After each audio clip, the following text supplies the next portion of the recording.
বিশ্বাসে বস্তু মিলায় তর্ক বহুদূর। আপনি জান্নাত বিশ্বাস করবেন কি করবেন না আপনার আমি দেখাইতে পারবো না। তর্ক করলে যদি আমার সাথে আসেন যে হুজুর জান্নাত দেখান, আমি বিশ্বাস করতে পারি, এই তর্কে আমি আপনার সাথে জিততে পারবো না। পারবো? আপনি যদি আমার সাথে তর্কে আসেন যে হুজুর আমার ফেরেশতা দেখান, নাইলে বিশ্বাস করবো না, এই তর্কে আপনার সাথে আমি জিতবো?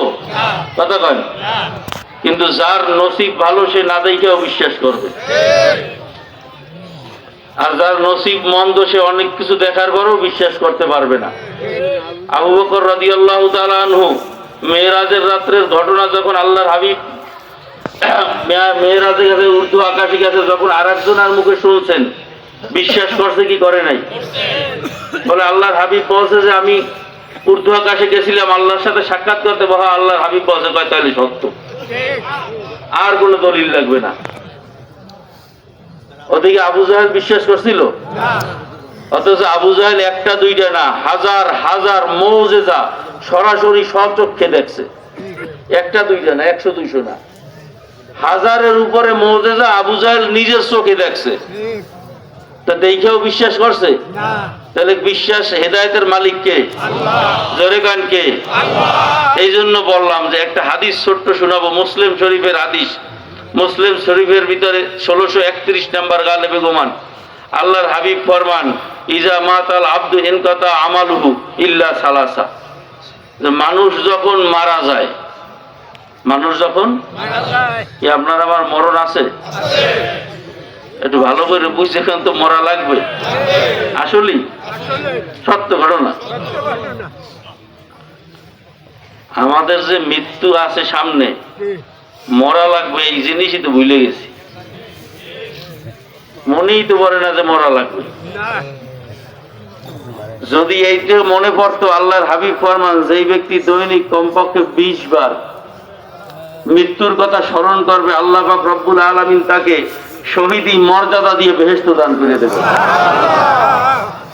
এখন আপনি 20 দিনেও একদিন মনে করেছি, আমি 20 দিনেও একবার মনে করি না, যার কারণে গুনাহ করতে কোনো ভয় নাই, দ্বিধা নাই। আল্লাহর হাবিব ফরমান মানুষ মারা যাওয়ার পরে তার সমস্ত আমলের দরজা বন্ধ হয়ে যায়।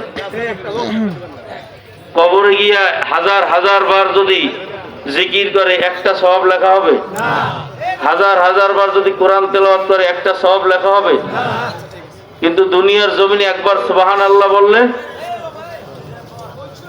কম পক্ষে 70টা নাকি, এটা কম। এরপর আল্লাহু ইউদাইবু লিমান ইয়াশা, বিভিন্ন হাদিসে আছে যে আসমান জমিনের মাঝখানের ফাঁকা আল্লাহ ভরিয়ে দেয়। এই একই সুবহানাল্লাহ মৃত্যুর পর কবরে গিয়ে বললে আর কোনো কাজ নাই, তাহলে আমলের দরজা বন্ধ।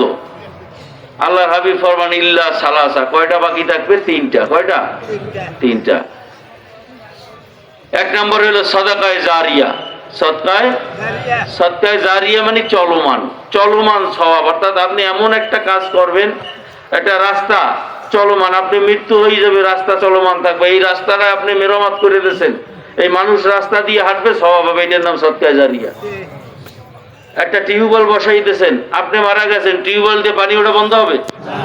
এই টিউবওয়েল থেকে এলাকাবাসী বা যত মানুষ, যত পশু পাখি পানি পান করবে, যত পানি হবে আপনার সওয়াব তত হবে। মসজিদ করে দেবেন, মসজিদ থাকবে, আপনি থাকবেন না, সওয়াব হবে। মাদ্রাসা করবেন, মাদ্রাসা থাকবে, আপনি থাকবেন না, সওয়াব হবে। এর নাম কি? সদকায়ে জারিয়া। 2 নম্বর হইল ইলম, যে ইলম দ্বারা মানুষ উপকৃত হবে, যে ইলম দ্বারা কি হবে? 3 নম্বর হইল ওয়ালাদুন সালেহ, নেককার সন্তান। কি সন্তান? গাঁজাখোর সন্তান, মদখোর সন্তান, বেনমাজি সন্তান, বেদিন সন্তান। ওয়ালাদুন সালেহ, নেককার সন্তান। যেই নেককার সন্তান আপনার জন্য দোয়া করবে, আল্লাহর হাবিব ফরমান এই 3 হবে। এখন নেককার সন্তান হয় কোথার থেকে? কথা বলেন। আমরা তো অনেকে, আমার সময় একেবারে কম, আমরা তো অনেকে সন্তান নেককার বানাইতে চাই না, মাদ্রাসায় পড়াইতে চাই না। কেন? হুজুর খাইবে কি, আমি বুড়ো হইলে খাওয়াইবে কি, বলে কি না। একেবারে সংক্ষেপে বুঝবেন যদি আল্লাহ বুঝ দান করে। এই এলাকার নাম কি? খটখটিয়া এলাকায় IA pass, BA pass, MA pass 2-5 জন বেকার পাওয়া যাইবে? আছে? আছে? এই খটখটি এলাকায় কাল সকালে খুঁজতে নামবেন, দাওরা পাস একজন আলেম বেকার পাইবেন? হ্যাঁ, এই লোক তো বেকার রইল না। খাওয়াই কে? জোরে কান, রেজিকের মালিক কে? বুঝছে কইয়েন আপনারা খাওয়াইবে কি বৃদ্ধাশ্রম? আমি প্রায় বলি বাংলাদেশে এখন বিভিন্ন জায়গায়, এই রংপুরেও বোধহয় একটা বৃদ্ধাশ্রম আছে। আছে? এই যদি পারেন ভাড়া দিয়ে একটু যাবেন, সেই বৃদ্ধাশ্রমে যে খবর নেবেন, দেখুন অনেক অসংখ্য বুড়া বুড়িরা আছে। এদের কি ছেলে সন্তান নাই? আছে। এদের ছেলে সন্তানরা সব গরিব, অশিক্ষিত, মূর্খ না, বরং খোঁজ নিয়ে দেখবেন অনেকের সন্তান আছে কোটিপতি, অনেকের সন্তান আছে বড় বড় চাকরিজীবী। আছে না নাই? আচ্ছা, এই লোকটা কোটিপতি, এত বড় চাকরিজীবী হইয়াও এই বুড়া মাপ্পারে খাওয়াইতে পারলো না। ওদিকে দেখবেন ওই বৃদ্ধাশ্রমে আপনি জিজ্ঞাসা করবেন যে ভাইজান, আপনার এই বৃদ্ধাশ্রমে 100, 200, 500 বুড়া বুড়ির আছে, এর ভিতরে কোনো আলেমের বাপ মা আছে? কথা কয় না? জোরে গান আছে? আমার কথা বিশ্বাস না হলে আপনি খোঁজ নিয়ে দেখবেন। আচ্ছা, এই আলেম যে হইছে সে তো সরকারি কোনো সচিবও না, এসপিও না, ডিসিও না, তাই না? মাদ্রাসায় আছে, মসজিদে আছে, বেতন তো 2-1 লাখ করে পায় না? 50,000 তো পাই। হ্যাঁ, তাও পায় না। ইমামতি করে পায় কত? এই মাদ্রাসায় পড়াই পায় কত? তো এই 10,000, 12,000, 15,000 টাকা পাইয়াও তার স্ত্রী আছে, তার সন্তান আছে, এরপরও সে বাবা মায়ের বৃদ্ধাশ্রমে দিয়ে আসলো না, আর ও লাখ টাকা, কোটি টাকা ইনকাম কইরাও বাবা মায়ের খাওয়াইতে পারলো না। পার্থক্য আছে না নাই? জোরে গান আছে না নাই? পার্থক্য কোথায়? ওর সিনার ভিতরে কোরআনের শিক্ষা ঢুকছে, এই জন্য ও নিজে না খাই থাকতে রাজি, বাপ মায়ের রাখাই থাকতে রাজি না। আর ওর সিনার ভিতরে কোরআনের নূর ঢোকে না, এই জন্য বাপ মার গুরুত্ব, মূল্যায়নের মধ্যে নাই। এখন ছোটবেলায় তো মাদ্রাসায় পড়ান নাই যে আমারে খাওয়াইবে, কি এখন খাওয়াই ঠিকই, বৃদ্ধাশ্রমে ভালাইয়া। ঘরে আর জায়গা নাই, ঘরে বিদেশি কুত্তা ভালো, কিন্তু আপনারে জায়গা দেয় না। আমার কথা বেজার হইতেছেন? হ্যাঁ, তো এই মাদ্রাসার ছেলেটা সে বাপ মারে রাখতে পারে না কেন বৃদ্ধাশ্রমে? কারণ তার সিনায় কোরআনের শিক্ষা ঢুকছে। আল্লাহ পাক রব্বুল আলামিন কোরআনে স্পষ্ট জানাই দিয়েছেন, ওয়াকাদা রাব্বুকা আল্লা তা'বুদু ইল্লা ইয়াহু ওয়া বিল ওয়ালিদাইনি ইহসানা। আল্লাহ বলেন, আমি স্পষ্ট ফয়সালা জানাইয়া দিলাম, আমার এই ফয়সালার কোনো নড়চড় হবে না। 1 নম্বর ফয়সালা হইল, আমি মাওলা ছাড়া কারো কদমে সেজদা দেওয়া যাবে না, আমি মাওলা ছাড়া কারো হুকুম মানা যাবে না। 2 নম্বর ফয়সালা হইল, তোমার পিতামাতা তোমার কাছে সর্বোচ্চ সম্মানের। ওয়াবিল ওয়ালিদাইনি ইহসানা, তোমার পিতামাতার সাথে ইহসানের সাথে ব্যবহার করা লাগবে। ইহসান বজায় করতে হবে। ইহসান কি? ইহসান কি? সংক্ষেপে বুঝবেন। আপনার বিপদের সময় যদি আমি আপনার 2 টাকা 10 টাকা দিয়ে সাহায্য করি, আমার বিপদের সময় যদি আপনি সাহায্য করেন, এইটার নাম ইহসান। এটার নাম কি? এইটার নাম ইহসান। আল্লাহ বলে পিতামাতার সাথে ইহসানের ব্যবহার করো, কারণ ছোটবেলায় তুমি যখন অবুঝ ছিলা, নাবালেগ ছিলা, তখন তোমাকে সে লালন পালন করছে, তোমার কিন্তু তখন নিজের কোনো শক্তি ছিল না। এখন সে বৃদ্ধ হয়ে গেছে, তার শরীরে সেই শক্তি নাই। এক সময় সে কামাই করে তোমারে খাওয়াইছে, এখন তার সেই শক্তি রহিত হয়ে গেছে। আল্লাহ পাকের নিজাম, মানুষ দিন দিন দুর্বল হবেই নাকি না? দিন দিন জুয়ান হইবে, বুড়ো হবে না? এই অবস্থায় তুমিও তার উপরে ইহসান করো। এখন আল্লাহ বিবরণ দেয়, শোনেন। ইম্মা ইয়াবলুগান্না ইনদাকাল কিবারা আহাদুহুমা আও কিলাহুমা ফালা তাকুল লাহুমা উফিন ওয়া লা তানহারহুমা ওয়া কুল লাহুমা কাওলান কারীমা।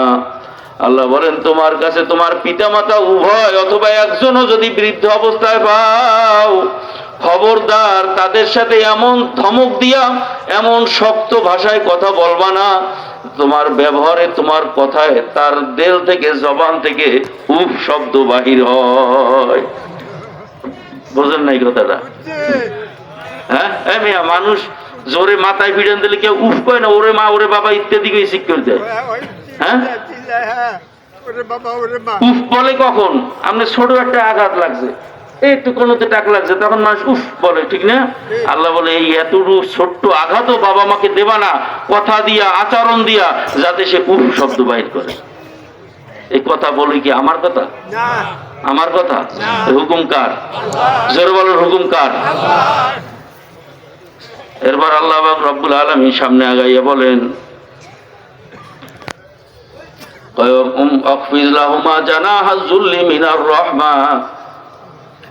যেরকম দেখছো মুরগি যখন তার বাচ্চাকে নিয়ে বের হয়েছে, হঠাৎ বাজ পাখি আসছে, হঠাৎ কুকুর ধাওয়া করছে, বৃষ্টি আসছে, অর্থাৎ যখনই বিপদ আসছে তখন মুরগি আসতে তার ডানাটা পাকটা মেলিয়ে দেয়, বাচ্চাগুলা সব পাখির ভিতরে চলিয়ে আসে। দেখছেন কিনা? আল্লাহ বলে যেরকম মুরগিটা তার বাচ্চার জন্য দয়ার পাখা মেলিয়া দেছে, ওই তোমার পিতা মাতাও এখন তোমার কাছে বাচ্চার মতো, তার জন্য তোমার দয়ার পাখা তুমি মেলিয়ে দাও। ওয়াকফিজ লাহুমা জানাহা যুল্লি মিনার রাহমা ওয়া কুর রাব্বিরহামহুমা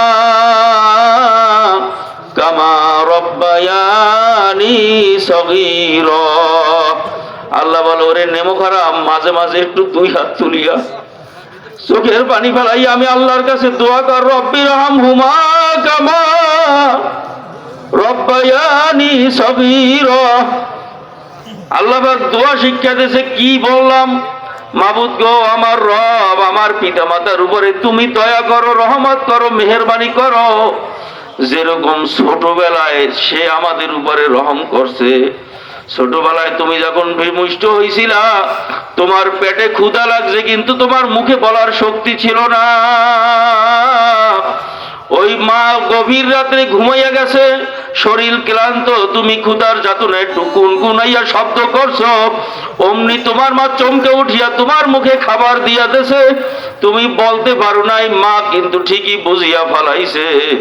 তুমি জীবনে বহুত আকাঙ্ক্ষা আশা করছো, তোমার আশা আকাঙ্ক্ষা পূরণ করার জন্য তোমার বাবা তোমার মা জীবনে কত কষ্ট করছে, কত জমি বিক্রি করছে, গরু বিক্রি করছে, গাছ বিক্রি করছে, শুধু তোমার মন রক্ষা করার জন্য।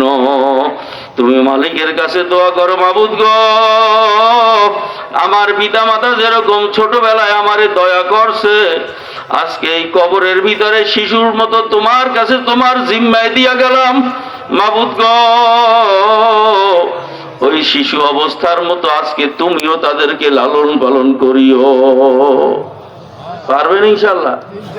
আজকে থেকে অন্তত নিয়াত করেন যে 5 ওয়াক্ত নামাজের ভক্ত, অন্তত বাপ মার জন্য এতটুকু দোয়া সবাই করতে পারবো কিনা? পারবেন ইনশাআল্লাহ? না পারলে শিক্ষা নেবেন, ছোট্ট তো দোয়া, রব্বিরহামহুমা কামা রব্বায়ানি সগীরা। কন্যা রব্বিরহামহুমা কামা রব্বায়ানি সগীরা।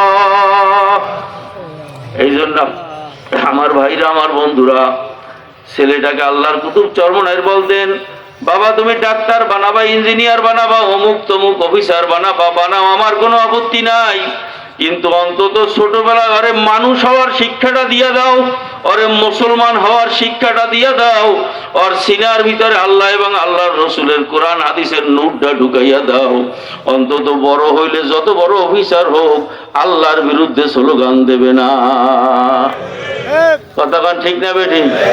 অন্তত তোমার বৃদ্ধাশ্রমে পাঠাইবে না, অন্তত তোমার সন্তানটা যেন তোমার জানাজাটা পড়াইতে পারে, এতটুকু অন্তত সন্তানটাকে তৈরি করিয়া যদি রাইখা যাইতে পারো, তুমি মউত হইয়া যাবে, তোমার কবরের পাশ থেকে সবাই চলিয়া যাবে, কিন্তু তোমার সন্তান তোমার কবরের পাশে দাঁড়াইয়া ওই সূরা ইয়াসিন তেলাওয়াত শুরু করিয়া দেবে, আর চোখের পানি টপ টপ করিয়া পড়তে থাকবে। আমার আল্লাহ বলে, আল্লাহর হাবিব ফরমানে, আমার উম্মতেরা, ওই সন্তানের চোখের পানি নাকের ডগায় আসার আগে আমার মাওলা ওই মা বাবাকে মাফ করিয়া দেয়। এই জন্য আমার ভাইরা, আমার বন্ধুরা, শয়তানের ধোকায় না পড়িয়া সন্তানটাকে নাতিটাকে চেষ্টা করবেন অন্তত মক্তবে কোরআনী শিক্ষাটা যেন শিখতে পারে, এই চেষ্টাটুকু করতে রাজি আছে কিনা? পারবো ইনশাআল্লাহ। নিজের সন্তান নাই, অন্তত বন্ধু বান্ধব আত্মীয় স্বজন বুঝাইয়া বলবেন, ভাই অন্তত সন্তানটার একটু কোরআন শিখাও, তোমার দুনিয়ায়ও লাভ আখিরাতেও লাভ। এই সন্তানটাকে যদি আপনি বুঝাইয়া শোনাইয়া কোরআনের মক্তবে ঢুকাইয়া দিতে পারেন, ওই সন্তানটা মউত পর্যন্ত যত কোরআন তেলাওয়াত করবে, নামাজ পড়বে, আমল করবে, একটা সওয়াবের অংশ আল্লাহ আপনার আমল নামায় দেবে কি দেবে না? দেবে, দেবে। এই জন্য বলছিলাম, হাদিস শুনাইছি, 3টা আমল মউতের পর জারি থাকবে।